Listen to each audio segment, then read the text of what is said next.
አሰላሙ አለይኩም ወረሕመቱላሂ ወበረካቱ። ሰላም እንዴት ናችሁ? እህታችን እዚህ አንድ ጥያቄ ትጠይቃለች። ምን ትላለች? ሁሴን በአላህ መልስልኝ፣ አንድ ሴት ሁማን ሄር አድርጋ ሶላት መስገድ ትችላለች ወይንስ አትችልም ይላል። በመጀመሪያ ሁማን ሄር ማድረግ አይፈቀድም፣ ሐራም ነው፣ ክልክል ነው። ነቢያችን ሰለላሁ ዐለይሂ ወሰለም ከልክለዋል። ሐዲስ ላይ ይህን አስመልክተው ምን ሲል መጥተዋል? ለዐነ ረሱሉላሂ ሰለላሁ ዐለይሂ ወሰለም አልዋሲላ ወልሙስተውሲላ ወናሚሳ ወልሙተነሚሳ ወልዋሽማት ወልሙስተውሽማት ወልሙተፈልጃት።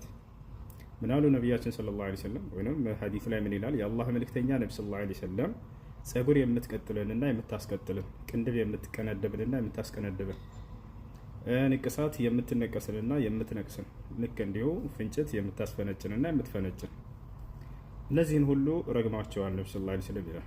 ረግማቸዋል የሚለው መልእክቱ ወንጀሉ ከታላላቅ ወንጀል መሆኑን ለመግለጽ ነው እንጂ ነቢ ሰለላሁ ዐለይሂ ወሰለም ተራጋሚ ሆኖ አይደለም። ሐዲስ ላይ ኢኒ ለም ኡብዓት ለዓነን ብለዋል። እኔ ተራጋሚ ተደርጌ የተላኩ ነብይ አይደለሁም ብለዋል።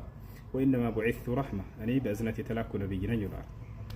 እና ይህን ማድረግ አይፈቀድም። በመሰረቱ ሴቶች ከዚህ ነገር ራቁ። ለወንድም ለሴትም እነዚህ የተገለጹት ሁሉም አራቱም ክልክል ናቸው፣ ሐራም ነው፣ አይቻልም፣ አይፈቀድም።